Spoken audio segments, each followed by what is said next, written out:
उस पर हेमंत बिस्वा शर्मा का ये कहना है कि राहुल गांधी को समझ नहीं है, वो अनपढ़ हैं, उन्हें पता होना चाहिए उनका पूरा परिवार जो है वो एक राजनीतिक पार्टी को नियंत्रित करता है और उनको लगता है कि बीसीसीआई भाजपा की जगह। हेमंत बिस्वा शर्मा जैसे लोग बेशर्मी की पराकाष्ठा पार कर चुके हैं।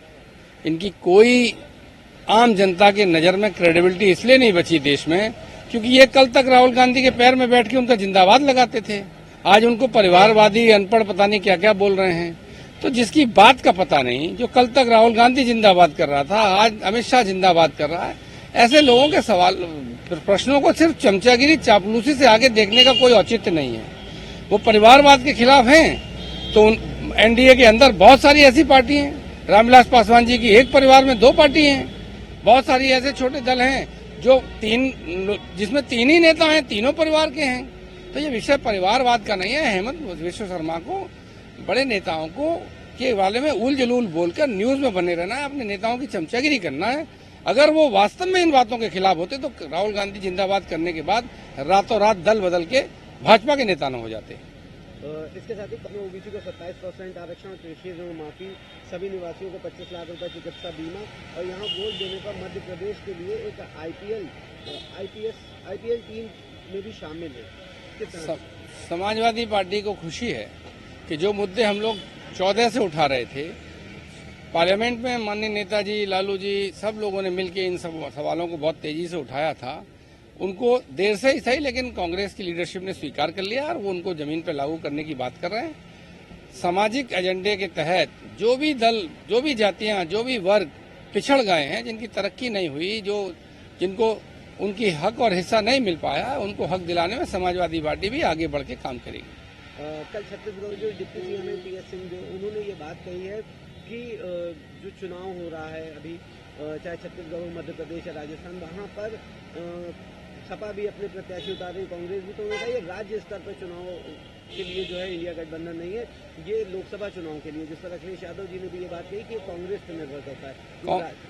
कांग्रेस को क्या ये आंतरिक मामला है, उनकी लीडरशिप को तय करना पड़ेगा कि वो राज्यों में करना चाहते हैं कि नहीं करना चाहते, उनकी पॉलिसी क्या है, उनकी नीति क्या है, उनकी किस उद्देश्य से कैसे बात कर रहे हैं। क्योंकि एक राज्य में उनकी लीडरशिप बात करने लगती है, दूसरे राज्य में लोग कहते हैं कि इसमें नहीं गठबंधन होगा। अगर ऐसी नीति थी तो मध्य प्रदेश में वार्ता ही नहीं शुरू करनी चाहिए थी।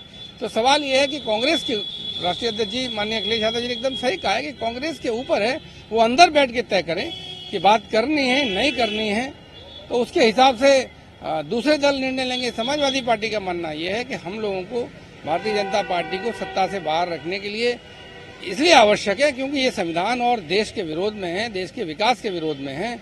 तो संविधान बचाना है, लोकतंत्र बचाना है, इसलिए इस कमिटमेंट को पूरा करने के लिए समाजवादी पार्टी कटिबद्ध है। इसके साथ ही भाजपा सांसद जो हैं उनको लेकर के अपमानजनक जो उन्होंने आरोप लगाया था कि महुआ मोहिता ने रिश्वत ली है, तो उस पर मुस्कान दुबे और वकील जय आनंद बेहद राय को कानूनी नोटिस भेजा है।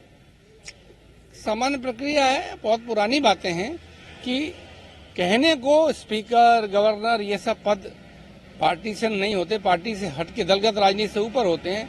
लेकिन जब मौका आता है चाबुक चलाने का तो अपने दल के सांसदों पे थोड़ा सॉफ्ट ढीले पड़ जाते हैं, सॉफ्ट हो जाते हैं और अपोजिशन के सांसदों के ऊपर हावी हो जाते हैं।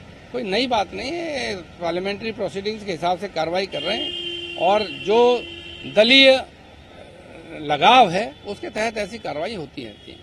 इसके साथ ही ओम को लिखा था महुआ मोहित्रा के संबंध में, इसी रिश्वत के मामले में, जिसको अब उन्होंने मंगलवार को आचार समिति के पास भेज दिया है। मैं भी बता रहा हूँ आपको कि ये सब प्रक्रिया का हिस्सा है।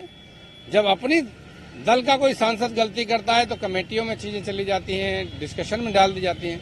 दूसरे दल का कोई अगर करता है, अपोजिशन पार्टी का करता है, तो सभापति हो या गवर्नर हो, वो बहुत सख्त हो जाते हैं, उनका निष्कासन कर देते हैं। राज्यसभा से कई लोगों का पूरे सत्र के लिए निष्कासन हुआ। तो ये कहने को दलगत राजनीति से ऊपर पद हैं, लेकिन लोग अपने को अलग नहीं कर पाते। और मुझे खुशी होगी अगर बिरला जी अपने को दलगत राजनीति से ऊपर करके कोई उदाहरण लोकतंत्र में स्थापित कर पाएं, तो लंबे समय तक उनके इस उदाहरण को लोग याद करेंगे। वरना बहुत स्पीकर आए, बहुत चले गए और ऐसे ही उनका भी कार्यकाल पूरा हो जाएगा, वो भी चले जाएंगे।